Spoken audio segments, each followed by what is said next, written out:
ಶ್ರೀ ತರಳಬಾಳು ಜಗದ್ಗುರು ವಿದ್ಯಾಸಂಸ್ಥೆ register शिरगेरे R K. Kokate प्रौढ़शाले उनकल हुब्बಳ್ಳಿ सभी पूज्य गुरुवर जी को नमन करता हूँ। बच्चों, आज हम 8वीं कक्षा की जो 9वां पाठ है मोबाइल का बोलबाला, इस पाठ के बारे में अध्ययन करेंगे। तो मोबाइल का बोलबाला यानी क्या?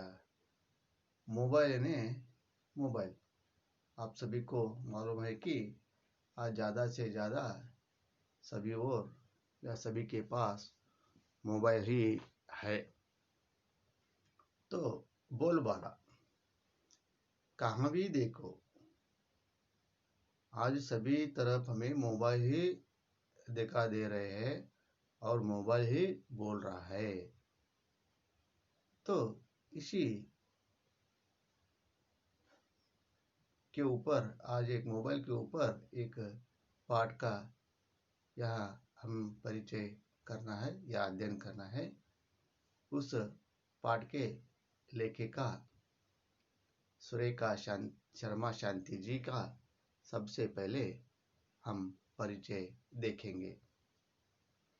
तो देखिए लेखिका परिचय। सुरेखा शर्मा शांति जी का जन्म 18 अगस्त 1956 को छपीदा जिंद हरियाणा में हुआ। इनकी हिंदी में एमए बीएड की शिक्षा हुई है। ये हरियाणा प्रादेशिक हिंदी साहित्य सम्मेलन प्रयाग की संयुक्त मंत्री और अखिल भारतीय साहित्य परिषद की सदस्य रही है। इनकी प्रमुख रचनाएं हैं रिश्तों का एहसास, बाल कविता संग्रह, नन्ही कोंपल, बाल एकांकी संग्रह आदि। अखिल भारतीय साहित्य परिषद भोपाल, गुजरात, हरियाणा अन्य कई संस्थाओं से वे पुरस्कार प्राप्त कर चुकी है। तो देखिए बच्चों, लेखिका शर्मा शांति जी का जन्म 11 अगस्त 11 सन 1956 1956 को ಸಪೀದಾ ಹರಿಯಾಣ में हुआ। ಸಪೀದಾ ಗ್ರಾಮದಲ್ಲಿ ಹರಿಯಾಣದಲ್ಲಿ ಜನಿಸಿದ್ರು। इन्होंने और हिंदी में एमए बीएड की शिक्षा हुई है और हिंदी ಭಾಷೆಯಲ್ಲಿ एमए बीएड ಕೂಡ ಶಿಕ್ಷಣವನ್ನು ಮಾಡಿದ್ರು। ये हरियाणा प्रादेशिक हिंदी साहित्य सम्मेलन की संयुक्त मंत्री और अखिल भारतीय साहित्य परिषद सदस्य भी रही है। ಅವರು ಹರಿಯಾಣ ಏನೊಂದು ಪ್ರದೇಶದ ಹರಿಯಾಣ ಪ್ರದೇಶದಲ್ಲಿ ಹಿಂದಿ ಸಾಹಿತ್ಯ ಸಮ್ಮೇಳನದ ಒಂದು ಸಂಯುಕ್ತ ಮಂತ್ರಿ ಸಚಿವನಾಗಿ ಕೂಡ ಕಾರ್ಯಕಸ ಮಾಡಿದ್ರು। ಅದೇ ರೀತಿ ಅಖಿಲ ಭಾರತೀಯ ಸಾಹಿತ್ಯ ಪರಿಷದ ಆ ಸಾಹಿತ್ಯ ಪರಿಷದು ಸದಸ್ಯ ಅಂದ್ರೆ ಸ್ತ್ರೀ ಇದ್ರಂದ್ರೆ ಅವ್ರಿಗೆ ಸದಸ್ಯ, ಪುರುಷ ಇದ್ರಂದ್ರೆ ಅವ್ರಿಗೆ ಸದಸ್ಯ ಅಂತ। ಇನ್ಕಿ ಪ್ರಮುಖ ರಚನೆ ಅವರು ಕೆಲವು ಪ್ರಮುಖವಾದ ಕೃತಿಗಳು ರಚನಾಗಳು ಯಾವ್ಯಾವ ರಚನೆಯನ್ನು ಮಾಡಿದ್ರು ಅದು रिश्तों का एहसास, बाल कविता संग्रह, नन्ही कोंपल, बाल एकांकी संग्रह आदि इत्यादिಗಳು। अखिल भारतीय साहित्य परिषद भोपाल, गुजरात, हरियाणा अन्य कई संस्थाओं से वह पुरस्कार प्राप्त कर चुकी है। ಅವರು ಈ ಹಲವಾರು ಅನೇಕ ಪ್ರಮುಖ ಕೃತಿಗಳ ರಚನೆಯನ್ನು ಮಾಡಿದ್ದಾರೆ। ಆ ರಚನೆ ಕೃತಿಗಳಿಗೆ और अखिल भारतीय साहित्य परिषद भोपाल, गुजरात, ಹರಿಯಾಣ ಈ ಕೆಲವೊಂದು ಪ್ರದೇಶಗಳಿಂದ ಹಲವಾರು ಅನೇಕ ಸಂಘ ಸಂಸ್ಥೆಗಳಿಂದ पुरस्कार ಕೂಡ ಪಡ್ಕೊಂಡಿದ್ರು। तो देखिए आप यहाँ देख सकते हैं कि पहला जो टेलीफोन है, उसके बाद में जो पत्र है और उसके बाद में मोबाइल का चित्र है। तो सबसे पहले यहाँ जो पत्र है ना, वर्तमान चीटी, वह उसके बाद टेलीफोन आए और उसके बाद मोबाइल आए। तो अब देखिए मोबाइल का बोलबाला सुरेखा शर्मा शांति। छात्र इस पाठ के द्वारा बदलती हुई आधुनिक जीवन शैली में चिट्ठी, दूरभाषा, मोबाइल का स्थितियों की जानकारी प्राप्त करेंगे। वर्तमान परिस्थिति में मोबाइल फोन का महत्व और उसकी आवश्यकता पर विचार कर पाएंगे। यानी प्रस्तुत जो मोबाइल का बोलबाला ये जो पाठ है, इस पाठ के द्वारा छात्र बदलती हुई आधुनिक जीवन ಬದಲ್ತಿ ಅಂದ್ರೆ ಈ ಬದಲಾವಣೆ ಆದಂಥ ಏನು ಒಂದು ಆಧುನಿಕ ಏನು ಜೀವನ ಶೈಲಿ ಅದ, ಈ ಜೀವನ ಶೈಲಿ ಪರಿಚಯ ಪ್ರಸ್ತುತ ಪಾಠದಿಂದ ಮಕ್ಕಳು ಮಾಡಬಹುದು। चिट्ठी दूरभाषा मोबाइल की स्थिति की जानकारी प्राप्त करेंगे। ಅಂದ್ರೆ ಚೀಟಿ ಅಂದ್ರೆ ಪತ್ರ, ದೂರಭಾಷೆ ಅಂದ್ರೆ ಟೆಲಿಫೋನ್, ಆಮೇಲೆ ಮೊಬೈಲ್ದು ಒಂದು ಸ್ಥಿತಿ ಅಂದ್ರೆ ಅದ್ರದ್ದು ಏನೋ ಒಂದು ಅವಸ್ಥೆ ಏನದ ಆ ಅವಸ್ಥೆ ಬಗ್ಗೆ ಈ ಪ್ರಸ್ತುತ ಪಾಠ ಮೂಲಕ ನಾವು ವಿಚಾರ ತಿಳ್ಕೋಬಹುದು। वर्तमान परिस्थिति में मोबाइल फोन का महत्व और उसकी आवश्यकता पर विचार कर पाएंगे। ಈ ವರ್ತಮಾನ ಪರಿಸ್ಥಿತಿಯಲ್ಲಿ ಮೊಬೈಲ್ ಫೋನ್ ಅದರ ಮಹತ್ವ, ಅದರ ಅವಶ್ಯಕತೆ, ಅದರ ವಿಚಾರ ಏನಾದರೂ ಪರಿಚಯ ನಾವು ಮಾಡ್ಕೊಳ್ಳೋಣ, ಅಂದ್ರೆ ಅದರ महत्वವನ್ನು ನಾವು ತಿಳ್ಕೊಳ್ಳೋಣ।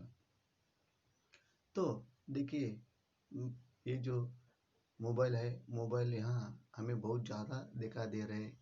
और उसके बाद जो चित्र है पत्र, पहले पत्र का बहुत ही सभी और महत्व था या उसका आवश्यकता पड़ते थे। उसके बाद पत्र के बाद टेलीफोन आए, जब टेलीफोन आए तो पत्र का महत्व कम हो गया, जब मोबाइल आए तो टेलीफोन का महत्व कम होया। ये हम इस पाठ से माध्यम से जानकारी प्राप्त कर सकते हैं। बहुत दिनों से ड्राइंग रूम के कोने में पड़ा पड़ा मोबाइल टेलीफोन बोर हो रहा है। उसे अब अपनी जिंदगी खत्म होती लग रही है। सदियों से उसका एक छत्र राज था, पर आज वह बहुत उदास है। अब उसे कोई नहीं पूछता, ना ही उसे कोई फोन करता है। तभी मिस्टर शर्मा ने आकर अपना मोबाइल उसके पास रख दिया। बहुत दिनों से ड्राइंग रूम में कोने कोने पड़ा ಟೆಲಿಫೋನ್ ಬೋರ್ हो रहा है। ಬಹಳ ದಿನದಿಂದ ಡ್ರಾಯಿಂಗ್ ರೂಮ್ದಲ್ಲಿ ಅಂದ್ರೆ ಒಂದು ಸುಂದರವಾದಂಥ ಏನೋ ಒಂದು ಡ್ರಾಯಿಂಗ್ ಒಂದು ಚಿತ್ರ ಏನೋ ರೂಮ್ ಅದ, ಆ ರೂಮ್ದಲ್ಲಿ ಮೊಬೈಲ್ ಬಿದ್ದು ಬಿದ್ದು ಟೆಲಿಫೋನ್ಗೆ ಬಿದ್ದು ಬಿದ್ದು ಅದಕ್ಕೆ ಬಹಳ ಬೋರ್ ಆಗ್ತದೆ, ಅದಕ್ಕೆ ಮನ್ಸಿಗೆ ಬಹಳ ಬೇಸರ ಆಗ್ತದೆ ಅಂತ ಹೇಳ್ತಾರೆ। उसे अब अपनी जिंदगी खत्म होती लग रही है। ಅಂದ್ರೆ ಆ ಟೆಲಿಫೋನ್ಗೆ ಇವಾಗ ಅದಕ್ಕೆ ಅನಿಸ್ತದ ನನ್ನ ಜೀವನ ಇವತ್ತು ನಾಶ ಆಗ್ತಾ ಇದೆ। सदियों से उसका एक छत्र राज था, राज यानी अधिकार, एक छत्र ಅಂದ್ರೆ एक ही मात्र, सदियों से बहुत दिनों से ಬಹಳಷ್ಟು ವರ್ಷದಿಂದ ಬಹಳ ದಿನಗಳು ನೋಡ್ತು ಎಲ್ಲ ಕಡೆ ಅದರ ಒಬ್ಬರದೇ ಅಧಿಕಾರನಿತ್ತು। पर आज वो बहुत उदास है, ಆದರೆ ಇವತ್ತು ಅದು ಬಹಳ ಬೇಸರ ಮಾಡ್ಕೊಂಡು ಇವತ್ತು ಕೂತದೆ, ಬೇಸರದಿಂದ ಇವತ್ತಿದೆ। अब उसे कोई नहीं पूछता, ಇವಾಗ ಅದಕ್ಕೆ ಯಾರು ಕೂಡ ಕೇಳ್ತಾ ಇಲ್ಲ। ना ही उसे फोन करता है, ಆದರೂ ಯಾರು ಕೂಡ ಫೋನ್ ಕೂಡ ಮಾಡ್ತಾ ಇಲ್ಲ। तभी मिस्टर शर्मा ने आकर अपना मोबाइल उसी के पास रख दिया। ಯಾವಾಗ ಅದು ಬೇಸರ ಮಾಡ್ಕೊಂಡು ಏನು ಕೂತ್ಕೊಂಡಿತ್ತು ಆ ಸಂದರ್ಭದಲ್ಲಿ ಮಿಸ್ಟರ್ ಶರ್ಮಾ ಅವರು ಮೊಬೈಲನ್ನು ಆ ಟೆಲಿಫೋನ್ ಹತ್ರ ತಂದು ಇಡ್ತಾ ಇದ್ದಾರೆ। तो टेलीफोन मन ही मन कहते हैं, टेलीफोन तन मनस्सिನಲ್ಲಿ ಹೇಳ್ತದೆ ಏನು मन ही मन में, दिखने में चूहे जैसा, ना मूंछ ना पूंछ, फिर भी इसकी इतनी पूंछ, चल दूर हट मुझसे, आकर बैठ गया मेरे पास, तेरी औकात ही क्या है मेरे सामने। देखिए ಟೆಲಿಫೋನ್ ಮನಸ್ಸಲ್ಲಿ ಹೇಳ್ತದೆ ಏನಪ್ಪ ಅಂದರೆ ದಿಕ್ನೆ ಮೇ ಚೂಹೆ ಜೈಸಾ ಹೈ। ಯಾವಾಗ ಟೆಲಿಫೋನ್ ಹತ್ರ ಮೊಬೈಲ್ ಬಂದು ಕೂತು ಅವಾಗ ಅದು ಮನಸ್ಸಿನಾಗ ಮೊಬೈಲ್ ಹೇಳ್ತದೆ ಏನು, ದಿಕ್ನೆ ಮೇ ಚೂಹಾ ಜೈಸೆ, ನೋಡ್ಲಿಕ್ಕೆ ಇಲ್ಲಿ ಹಂಗಿದ್ದಿ, ನಾ ಮೂಂಚ್ ನಾ ಪೂಂಚ್, ನಿನಗೇನು ಮೀಶಿನೂ ಇಲ್ಲ, ಆಮೇಲೆ ನಿನಗೇನು ಬಾಲನೂ ಇಲ್ಲ, ಫಿರ್ ಬಿ ಇಸ್ಕಿ ಇತನಿ ಪೂಂಚ್, ಆದರೂ ನಿನಗೆ ಇಷ್ಟು ಜನ ಎಲ್ಲರೂ ಕೇಳ್ತಾ ಇದ್ದಾರೆ, ಚಲ್ ದೂರ ಹಟ್ ಮುझसे, ನಡೆ ನನ್ನಿಂದ ದೂರ ಹೋಗು, ಆಕರ್ ಬೈಟ್ ಗಯಾ ಮೇರೆ ಪಾಸ್, ಬಂದು ಕುತ್ಕೊಂಡ ನನ್ನ ಹತ್ತಿರ, तेरे औकात ही क्या है मेरे सामने, ನಿಂದ ಪ್ರತಿಷ್ಠೆ ನಿನ್ನ ಏನು ಗೌರವ ಇದೆ ನನ್ನ ಹತ್ರ ಬಂದು ಕೂತ್ಕೊಂಡಿದ್ದಿ, ನನ್ನ ಮುಂದೆ ನೀ ಬಂದಿದ್ದಿ ಅಂಥೇಳಿ ಈ ಥರ ಟೆಲಿಫೋನ್ ಏನು ಮಾಡ್ತದೆ ಮೊಬೈಲಿಗೆ ತನ್ನ ಮನಸ್ಸಿನಾಗೆ ಹೇಳ್ತದೆ। तो मोबाइल कहते हैं चौंक कर देखते हुए, चौंकने ಆಶ್ಚರ್ಯವಾಗಿ ನೋಡ್ಕೊತು ಹೇಳ್ತದೆ, क्या हुआ भाई, मैंने तो तुम्हें कुछ कहा भी नहीं, तो गुस्सा क्यों हो रहा है। मुझसे कोई गलती हो गई क्या? मैं माफ़ी चाहता हूँ, तुम मेरे बड़े भाई हो। तो देखिए बच्चों, मोबाइल चौकर ने अच्चर होकर कहते हैं, क्या हुआ भाई, ये नहीं तो अन्ना, मैंने तो तुम्हें कुछ कहा भी नहीं, ನಾನು ಏನು ಕೂಡ ಅಂದಿಲ್ಲ, तो गुस्सा क्यों हो रहा है, ನೀ ಯಾಕೆ ಸಿಟ್ಟು ಮಾಡ್ತಾ ಇದ್ದೆ, मुझसे कोई गलती हो क्या, ನನ್ನಿಂದ ಏನಾದರೂ ತಪ್ಪಾಗಿದೆ, मैं माफ़ी चाहता हूँ, ನಾನು ಕ್ಷಮೆ ಕೇಳ್ತಾ ಇದ್ದೀನಿ, तुम मेरा बड़े भाई हो, ಯಾಕಂದ್ರೆ ನೀ ನನ್ನ ದೊಡ್ಡ ಅಣ್ಣ ಇದ್ದಿ. तो टेलीफोन कहता है, गुस्सा ना करो तो क्या करो, पता है जब से तुम आए हो तुम्हारी कोई पूछ नहीं हमारी कोई पूछ नहीं रही, सब तुम्हें अपनी छाती से लगाए घूमते हैं, हर समय तुम्हें अपने पास रखते हैं, एक क्षण के लिए भी तुम्हारी जुदाई नहीं सहन कर सकते. तो टेलीफोन मोबाइल से कहते हैं, गुस्सा ना करूँ तो क्या करूँ, ಸಿಟ್ಟು ಮಾಡಲಂದ್ರೆ ಏನು ಮಾಡಲಿ, पता है जब तुम आए हो हमारी कोई पूछ नहीं रहे, ಯಾವಾಗ ನೀನು ಬಂದಿದ್ದಿ ಅವಾಗ ನಮಗೆ ಯಾರು ಕೂಡ ಕೇಳ್ತಾ ಇಲ್ಲ, सब तुम्हें अपनी छाती से लगाए घूमते, ಎಲ್ಲರೂ ನಿನಗೆ ತನ್ನ ಎದೆಗೆ ಹಚ್ಚಿಕೊಂಡು ತನ್ನ ಎದೆ ಮೇಲೆ ಇಟ್ಕೊಂಡು ನಿನಗೆ ಅಡ್ಡಾಡ್ತಾ ಇದ್ದಾರೆ, हर समय तुम्हें अपने पास रखते हैं, ಪ್ರತಿ ಸಲ ಪ್ರತಿ ಗಂಟೆ ಯಾವಾಗಲೂ ಕೂಡ ಅವರು ನಿನಗೆ ತನ್ನ ಬಳಿ ಇಟ್ಕೋತಾ ಇದ್ದಾರೆ, एक क्षण के लिए भी तुम्हारी जुदाई नहीं सहन कर सकते, जुदाई होना यानी अलग होना, ಒಂದು ಕ್ಷಣ ಕೂಡ ಅವ್ರು ನಿನ್ನಿಂದ ದೂರ ಆಗ್ತಾ ಇಲ್ಲ, ನಿನಗೆ ಬಿಟ್ಟು ಕೊಡ್ತಾ ಇಲ್ಲ ಅಂಥೇಳಿ ಟೆಲಿಫೋನ್ ಏನು ಮಾಡ್ತದೆ, ಮೊಬೈಲ್ಗೆ ಈ ಥರ ಹೇಳ್ತದೆ. तो टेलीफोन भैया ये तो बताओ, टेलीफोन भैया ये तो बताओ इसमें हमारा क्या कसूर है, मैं तुम्हारे लिए क्या कर सकता हूँ, तुम मुझे कहोगे तो मैं करूँगा.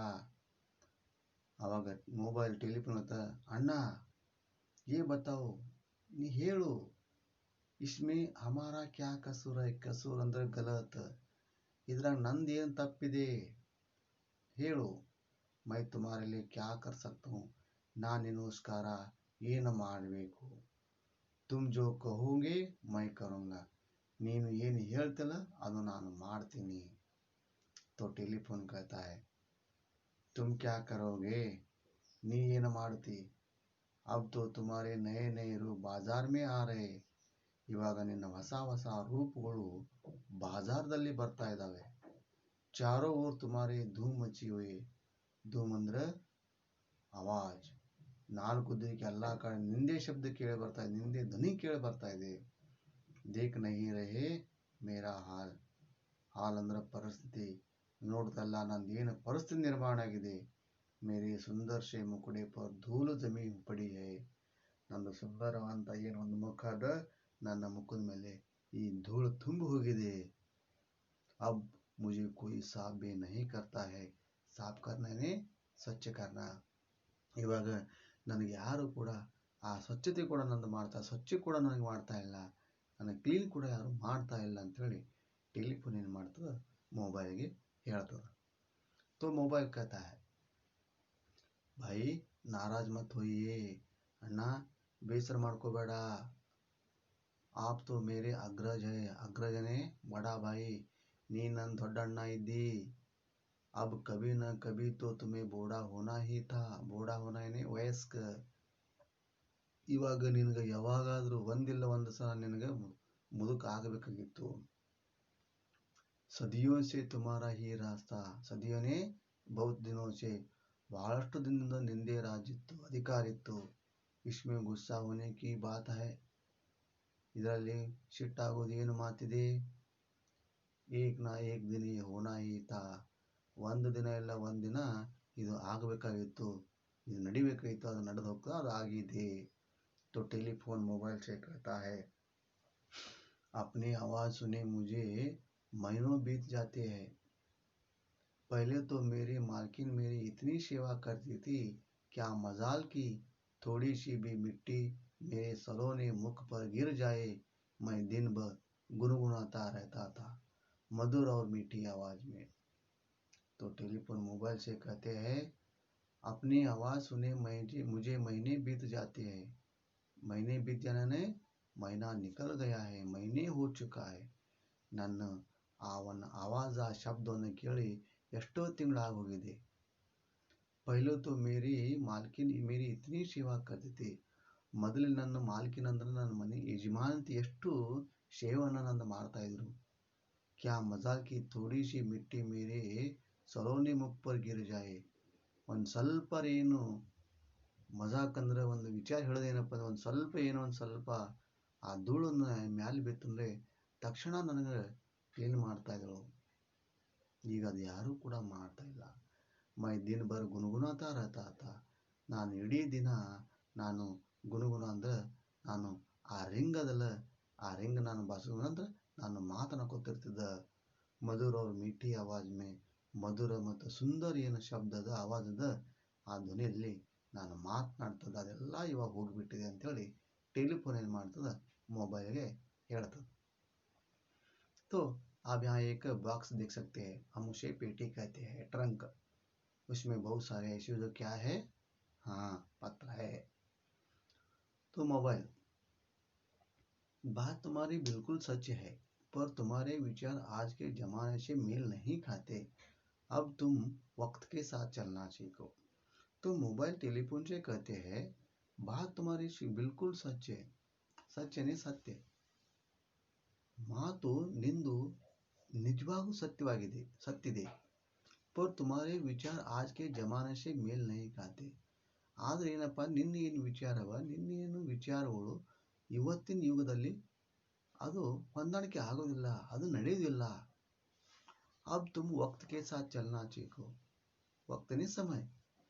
ಈಗ ನೀನು ಏನು ಮಾಡು, ಈ ಸಮಯ ಜೊತೆಗೆ ನೀನು ನಡಲಿಕ್ಕೆ ಕಲಿ ಅಂತೇಳಿ ಟೆಲಿಫೋನ್ मोबाइल ಏನು ಮಾಡ್ತಾ टेलीफोन ತಿಳಿಸ್ಕೊಡ್ತದೆ. तो टेलीफोन, अच्छा बच्चों, आज तुम उपदेश दे रहे हो. कोई बात नहीं, तुम्हारे साथ भी कभी इसी तरह का व्यवहार होगा, तब पता चलेगा. याद रखना, समय एक सा नहीं रहता. तो टेलीफोन मोबाइल से कहते हैं, अच्छा बच्चों, हौद मगने, आज तुम मुझे उपदेश दे रहे हो. ಇವತ್ತು ನೀನು ನನಗೆ ಉಪದೇಶ ಕೊಡ್ತಾ ಇದ್ದಿ. कोई बात नहीं, ಏನು ಮಾತಿಲ್ಲ, ಆದರೆ तुम्हारे साथ भी कभी इस तरह का व्यवहार होगा, तब पता चलेगा. ಇವತ್ತು ನೀನು ಉಪದೇಶ ಕೊಡ್ತಿ, ಆದರೆ ಏನು ಮಾತು ವಿಚಾರ ಮಾಡ್ತಾ ಇಲ್ಲ. ಆದರೂ ನಿನ್ನ ಜೊತೆಗೆ ನನ್ನ ಜೊತೆಗೆ ಏನು ವ್ಯವಹಾರ ನಡೆದಿಲ್ಲ, ಈ ವ್ಯವಹಾರ ನಿನ್ನ ಜೊತೆಗೆ ಯಾವಾಗ ನಡೀತು ಅವಾಗ ನಿನಗೆ ಗೊತ್ತಾಗುತ್ತೆ. ಅಂದ್ರೆ ನಂದು ಇವಾಗ ಏನು ಪರಿಸ್ಥಿತಿ ನಿರ್ಮಾಣ ಆಗಲ್ಲ, ಯಾವಾಗ ನಿನ್ನ ಪರಿಸ್ಥಿತಿ ನಿರ್ಮಾಣ ಆಗುತ್ತೆ ಅವಾಗ ನಿನಗೆ ಗೊತ್ತಾಗುತ್ತೆ. ಯಾದ ರಖನಾ, ನೆನಪಿಟ್ಟುವ, ಸಮಯ ಸದಾ ಏಕ್ ಸಾ ನಹೀ ರಹತಾ. ಈ ಸಮಯ ಸದಾ ಹಮೇಶ ಯಾವಾಗಲೂ ಒಂದೇ ರೀತಿ ಇರುವುದಿಲ್ಲ ಅಂತೇಳಿ ಹೇಳ್ತದೆ. तब चीटी कहती है. दोनों के बात सुनकर ये जो चीटी है ना, चीटी कहते हैं, पर्दे के पीछे से, पर्दे ಅಂದ್ರೆ कर्टन ಹಿಂದಿಂದ ಹೇಳ್ತದೆ. ಏನು ಹೇಳ್ತದೆ, मेरे प्यारे दोस्तों, तुमने सच का समय सदा एक समान नहीं रहता. एक मीठी व प्यारी सुरीली आवाज सुनकर दोनों चौंक उठे और अपने चारों ओर देखने लगे. ಆ ಕರ್ಟನ್ ಹಿಂದಿಂದ ಚೀಟಿ ಮಾತನಾಡ್ತಾ, ಮೇರೆ ಪ್ಯಾರಿ ದೋಸ್ತೋ, ನನ್ನ ಪ್ರೀತಿ ಗೆಳೆಯರೇ, ತುಮ್ನೆ ಸಚ್ ಕಾ ಸಮಯ ಸದಾ ಏಕ್ ಸಮಾನ್ ನಹೀ ರಹತಾ. ನೀವು ಹೇಳಿದ್ರಿ, ಸತ್ಯ ಹೇಳಿದ್ರಿ, ಸಮಯ ದಿನಗಳು ಯಾವಾಗಲೂ ಒಂದೇ ರೀತಿ ಇರೋದಿಲ್ಲ. ಏಕ್ ಮೀಠಿ ವ ಪ್ಯಾರಿ ಸುರೀಲಿ ಸಿ ಆವಾಜ್ ಸುನ್ಕರ್ ದೋನೋ ಚೌಂಕ್ ಉಠೆ. ಒಂದು ಸುಂದರ ಶಬ್ದ, ಅವನ ಧ್ವನಿ, ರಾಗಬದ್ಧವಾದ ಧ್ವನಿ ಕೇಳಿ ಆ ಇಬ್ರು ಅಂದ್ರೆ ಟೆಲಿಫೋನ್ ಮತ್ತು ಮೊಬೈಲ್ ಎರಡು ಅಚ್ಚರ ಆಗ್ತವ. ಆವಾಗ ಆ ಧ್ವನಿಯನ್ನು ಕೇಳಿದ್ಮೇಲೆ ಎರಡು ನಾಲ್ಕು ದಿಕ್ಕು ನೋಡ್ಲಿಕ್ಕೆ ಮುಂದಾಗ್ತವ. ದೋನೋ ಏಕ್ ಸಾಥ್. ದೋನೋ ಅಂದ್ರೆ ಮೊಬೈಲ್ ಮತ್ತು ಟೆಲಿಫೋನ್ ಎರಡು ಒಂದೇ ಸಲ ಮಾತನಾಡ್ತವ. अरे ये आवाज तो दीदी की बक्से से आ रहे. दोनों बक्सा खोलते ही तो वहां पर पड़ी बहुत पुरानी चीटी को देख को चौंक जाते हैं. ಆ ಶಬ್ದವನ್ನು ಕೇಳಿ ಬಂತು. ಅವಾಗ ಎರಡು, ಅಲೆ ಈ ಒಂದು ಶಬ್ದ, ಈ ಧ್ವನಿ ದೀದಿ ಕಿ ದಾದಿ ಕಿ ಬಕ್ಷಿಸೆ, ಅಜ್ಜಿ ಬಾಕ್ಸಿಂದ ಕೇಳಿ ಬರ್ತಾ ಇದೆ, ಅಜ್ಜಿ ಪೆಟ್ಟಿಗೆಯಿಂದ ಕೇಳಿ ಬರ್ತಾ ಇದೆ. दोनों बक्सा खोलते हैं, ಇಬ್ರು ಆ ಪೆಟ್ಟಿಗೆ ತೆಗಿತಾರ. तो वहाँ बहुत बड़ी बड़ी बहुत पुरानी ಚೀಟಿ देख चो गए. ಅಲ್ಲಿ ಬಹಳಷ್ಟು ಪುರಾಣಿ ಅಂದ್ರೆ ಹಳೇ ಏನು ಚೀಟಿ ಏನು ಪತ್ರ ಇದ್ದು ಆ ಪತ್ರವನ್ನು ನೋಡಿ ಅಚ್ಚರಾಗ್ತಾರ. चीटी मेरे प्यारे ट्रिंग ट्रिंग, जो स्थिति आज तुम्हारी है उसे मैंने भी भुगता है अफसोस करते हुए. अफसोस करना यानी दुख प्रकट करना. चीटी ने कहती है, क्या कहती है, मेरे प्यारे ट्रिंग ट्रिंग, ನನ್ನ ಪ್ರೀತಿಯ ಟ್ರಿಂಗ್ ಟ್ರಿಂಗ್ ಟೆಲಿಫೋನ್, जो स्थिति आज तुम्हारी है उसे मैंने भी भुगता है. ಇವತ್ತು ನೀನೇನು ಒಂದು ಪರಿಸ್ಥಿತಿ ನಿರ್ಮಾಣ ಆಗ್ಯದ, ಆ ಪರಿಸ್ಥಿತಿ ನನ್ನ ಜೀವನದಾಗ ಕೂಡ ಬಂದಿತ್ತು. ಆ ದಿನ ನನಗ ಕೂಡ ಬಂದೆ, ಆ ದಿನ ನಾನು ಕೂಡ ಕಳೆದೀನಿ. ಟೆಲಿಫೋನ್ ಓ ಕೈಸೆ, ಅದು ಹೆಂಗೆ. ಚೀಟಿ हाय क्या दिन थे ने जब मेरे अंदर गुलाबी की पत्तियां रखकर प्रेमी प्रेमिका एक दूसरे को भेजते थे. यदि मुझे पहुंचने में कुछ देरी हो जाती थी तो लोगों की बेचैनी बढ़ जाती थी, पर तुम जब से आए हो तो लोग लिखना ही भूल गए, सब तुम पर ही गिटर पिटर करने लगे. देखो बच्चे, हाय ओ चीटी ಹೇಳ್ತದ ಟೆಲಿಫೋನ್ಗೆ, क्या दिन थे जब मेरे अंदर गुलाब की पत्तियां रखकर प्रेमी प्रेमिका एक दूसरे को भेजते थे. ಎಂಥ ದಿನಗಳಿದ್ದು, ಎಂಥ ದಿನ ಇತ್ತು. ಆವಾಗ ನನ್ನ ಒಳಗಡೆ ಸುಂದರವಾದಂಥ ಗುಲಾಬಿ ಹೂವು, ಸುಂದರವಾದಂಥ ಗುಲಾಬಿ ಹೂವಿನ ಎಲೆ ಇಟ್ಟುಕೊಟ್ಟು ಒಂದು ಪ್ರೇಮಿ ತನ್ನ ಪ್ರೇಮಿಕಾಗಿ ಒಬ್ಬರಿಂದ ಒಬ್ಬರಿಗೆ ಆ ಪತ್ರದಾಗ ಇಟ್ಟು ಕಳಿಸ್ಕೊಡ್ತಾ ಇದ್ರು. यदि मुझे पहुंचने में देरी हो जाती थी लोग बेचैन हो जाते थे. ಒಂದು ಸಲ ನಾನು ಏನಾರ ಅವ್ರಿಗೆ ಮುಟ್ಲಿಕ್ಕೆ ಒಂದು ಸ್ವಲ್ಪ ಲೇಟ್ ಆಯ್ತಂದ್ರೆ ಅವರೆಲ್ಲರೂ ಬಹಳ ದುಃಖದಿಂದ ಇರ್ತಾ ಇದ್ರು. पर तुम जब से आए हो तो लोग लिखना ही भूल गए. ಯಾವಾಗ ನೀನು ಬಂದಿದಿ ಅವಾಗಿಂದ ಜನರು ನನಗೆ ಆ ಬರೆದು ಕೊಡು ಮರ್ತು ಹೋಗಿದಾರ. सब तुम पर गिटर गिटर पिटर करने लगे. ಎಲ್ಲರೂ ಬರೀ ನಿನ್ನ ಮೇಲೆ ಪ್ರೇಮ ಪ್ರೀತಿ ತೋರಿಸ್ತಾರ, ನಿನ್ನ ಹಿಂಗೆ ಅಡ್ಡಾಡ್ತಾರೆ, ನಿನಗೆ ಜಾಸ್ತಿ ನಿನ್ನ ಹತ್ರ ಬರ್ತಾ ಇದ್ದಾರೆ ಅಂಥೇಳಿ ಈ ಥರ ಚೀಟಿ ಏನು ಮಾಡ್ತದೆ ಟೆಲಿಫೋನ್ಗೆ ಹೇಳ್ತದೆ. तो मोबाइल दिलासा देते हुए, दिलासा देना ने समाधान करना, समाधान ಮಾಡ್ತಾ. चीटी बहन निराश मत हो, ये तो समय का हेर फेर है, सभी के दिन फिरते रहते हैं. चीटी बहन ಅಂದರೆ ಚೀಟಿ ಅಕ್ಕ, ನಿರಾಶ್ ಮತ್ತು ಮನ್ಸಿಗೆ ಬೇಸರ ಮಾಡ್ಕೋಬೇಡ. ಏತು ಸಮಯಕ ಹೇರ್ ಪೇರ್ ಹೈ, ಇದು ಒಂದು ಸಮಯ, ಇದು ಹೇರ್ ಪೇರ್ ಅಂದ್ರೆ ಬದಲಾವಣೆ, ಹೆಚ್ಚು ಕಡಿಮೆ ಆಗುತ್ತೆ. ಸಭಿಕೆ ದಿನ ಫಿರ್ತೆ ಇರತ್ತೆ, ಎಲ್ಲ ದಿನಗಳು ತಿರ್ಕೋತಿರ್ತಾವ. ಚೀಟಿ यही तो मैं कहती हूँ भैया, तुम्हारे आने पर टेलीफोन भाई को दुख नहीं मानना चाहिए, बल्कि खुशी खुशी आपका स्वागत करना चाहिए. दुनिया में कुछ भी शाश्वत नहीं, पता नहीं ये मानव जाति कल क्या नई खोज कर देंगे. चीटी भैया ने मोबाइल से चीटी बहन ने मोबाइल से कहते हैं, यही तो मैं कहती हूँ भैया, ಇದೇ ನಾನು ಹೇಳ್ತಾ ಇದ್ದೀನಿ ತಮ್ಮ, तुम्हारे आने पर टेलीफोन भाई को दुख नहीं मानना चाहिए. ನೀನು ಬಂದ ಮೇಲೆ ಟೆಲಿಫೋನ್ ತಮ್ಮಗೆ ದುಃಖ ಆಗಬಾರ್ದು, ಬಲ್ಕಿ ಆದರೆ ಖುಷಿ ಖುಷಿ ಆಪ್ಕಾ ಸ್ವಾಗತ ಕರ್ನಾ ಚಾಹಿಯೆ, ಸಂತೋಷದಿಂದ ಖುಷಿಯಿಂದ ನೀನು ಸ್ವಾಗತವನ್ನು ಮಾಡಬೇಕು. ದುನಿಯಾ ಮೇ ಕುಚ್ ಭಿ ಶಾಶ್ವತ ನಹೀ ಹೈ, ಈ ಜಗತ್ತಿನಲ್ಲಿ ಯಾವುದೇ ಶಾಶ್ವತವಾಗಿ ಇರುವುದಿಲ್ಲ. ಪತಾ ನಹೀ ಯೇ ಮಾನೋ ಕಲ್ ಕ್ಯಾ ನೈ ಖೋಜ್ ಕರ್ ದೇಗೆ. ಖೋಜ್ ಅಂದರೆ ಶೋಧ, ಹುಡುಕಾಡೋದು. ಮತ್ತು ನಾಳೆ ಈ ಜಗತ್ತಿನಲ್ಲಿ ಮಾನವ ನಾಳೆ ಮತ್ತೆ ಏನು ಹೊಸ ಶೋಧವನ್ನು ಮಾಡ್ತಾನೋ ಅದು ಯಾರಿಗೂ ಕೂಡ ಗೊತ್ತಿಲ್ಲ. ಮೊಬೈಲ್ ಕಹತಾ ಹೈ ತುಮ್ ಸತ್ಯ ಕಹ ರಹಿ ಹೋ, ಮೊಬೈಲ್ ಚೀಟಿ ಹೇಳ್ತದ, ನೀನು ನಿಜ ಹೇಳ್ತಾ ಇದ್ದಿ, ನೀನು सत्य मातनाड़ता इदी। अब जो नए मोबाइल खोज की जा रही है उसमें बात करने वाले व सुनने वाले एक दूसरे को भी देख रही है। ನೀನು सत्य मातनाड़ता इदಕ್ಕ। अब जो नए मोबाइल की खोज की शोध जा रही है, ಇವಾಗ ಹೊಸ ಮೊಬೈಲ್ ಶೋಧ ಮಾಡ್ತಾ ಇದ್ದಾರ। ಉಸ್ಮೆ ಅದರಲ್ಲಿ ಮಾತನಾಡೋರು ಕೇಳೋರು ಒಬ್ಬರಿಗೊಬ್ರು ತಮ್ಮ ಮುಖ ಕೂಡ ತಾವು ನೋಡಬಹುದು ಅಂತ ಹೊಸ ಮೊಬೈಲ್ ಕೂಡ ಶೋಧ ಇವತ್ತು ಮಾಡ್ತಾ ಇದ್ದಾರ। तो चीटी मुस्कुराते हुए, मुस्कुराने हंसते हुए नक्को तो, इसलिए मैं तो यही कहती हूँ जो मिल जाए, जितना मिल जाए उसी में खुश रहना सीखो। आवाग चीटी मोबाइल ಮತ್ತು ಟೆಲಿಫೋನ್ ಎರಡೂ ಕೂಡ ಹೇಳ್ತಾ ಇದೆ। इसलिए मैं कहती हूँ कि ಇದಕ್ಕೋಸ್ಕರ ನಾನು ನಿಮಗೆ ಹೇಳ್ತಾ ಇದ್ದೀನಿ, जो मिल जाए ಏನು ಸಿಗುತ್ತೆ, जितना मिल जाए ಎಷ್ಟು ಸಿಗುತ್ತೆ, उसी में खुश रहना ಅದರಲ್ಲಿ ನೀವು ಸಂತೋಷವಾಗಿರಿ, ಆನಂದವಾಗಿರಿ, ಖುಷಿಯಾಗಿರಿ ಅಂತೇಳಿ ನಾನು ನಿಮಗೆ ಹೇಳ್ತಾ ಇದ್ದೀನಿ। मोबाइल और चीटी की बातें सुनकर टेलीफोन ने अपनी स्थिति को समझा और मुस्कुराकर दोनों को गले लगा लिया।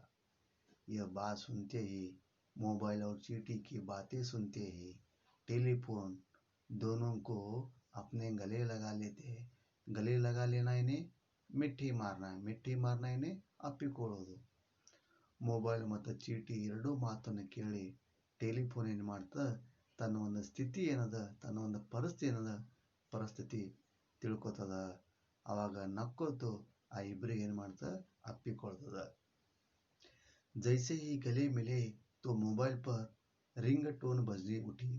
जिंदगी एक सफर सुहाना है, या कल क्या हो किसने जाना। जैसे ही गले मिले, ಹೆಂಗೆ ಆ ಟೆಲಿಫೋನ್ ಅಪ್ಪಿಕೊಳ್ತು, ಅಪ್ಪಿಕೊಂಡ ತಕ್ಷಣ ಮೊಬೈಲ್ ರಿಂಗ್ ಬಾರಿಸೋದಕ್ಕೆ ಶುರುವಾಯಿತು। ಅಪ್ಪಿಕೊಂಡ ತಕ್ಷಣ ಏನಾಯಿತು, ಮೊಬೈಲ್ ಮತ್ತೆ ರಿಂಗ್ ಬಾರಿಸೋಕತ್ತು। ಆವಾಗ ಹೇಳ್ತದ, ಜಿಂದಗಿ ಏಕ ಸಫರ ಸುಹಾನ ಹೈ, ಸುಹಾನ ಅಂದರೆ ಸುಂದರ। ಈ ಜಿಂದಗಿ ಜೀವನ ಒಂದು ಸುಂದರವಾದಂಥ ಒಂದು ಯಾತ್ರೆ, ಒಂದು ಪ್ರವಾಸ ಮಾಡೋಂಥ ಜೀವನ। ಒಂದು ಸುಂದರವಾದಂಥ ಜೀವನದಲ್ಲಿ ಯಾವಾಗಲೂ ಕೂಡ ನಾವು ಯಾತ್ರಾ ಪ್ರವಾಸ ಮಾಡ್ತಾ ಇರಬೇಕು, ಮುಂದೆ ಹೋಗ್ತಾ ಇರಬೇಕು। ಯಾಕೆ, ನಾಳೆ ಏನಾಗುತ್ತದೆ ಅದು ಯಾರಿಗೆ ಗೊತ್ತು। ಹಾಗಾಗಿ ಜೀವನದಾಗೆ ಅದು ಎಂಥದೇ ದಿನಗಳು ಬಂದರೆ ಅದು ನಾವು ಹೋಗ್ತಾ ಇರಬೇಕು ಅಂಥೇಳಿ ಈ ಥರ ಹೇಳ್ತದೆ। ಧೀರೆ ಧೀರೆ ಪರ್ದಾ ಗಿರ್ತಾ ಹೈ, ನಿಧಾನವಾಗಿ ಈ ನಾಟಕದ ಏನೊಂದು ಪರದೆ ಅದ, ಆ ಪರದೆ ಇಲ್ಲಿ ಮುಸ್ತದ, ಪರದೆ ಬಿದ್ದೋಗ್ತದ। ಅಂದ್ರೆ ಈ ಒಂದು ನಾಟಕ, ಈ ಒಂದು ಪಾಠ ಇಲ್ಲಿ ಮುಗಿತದ।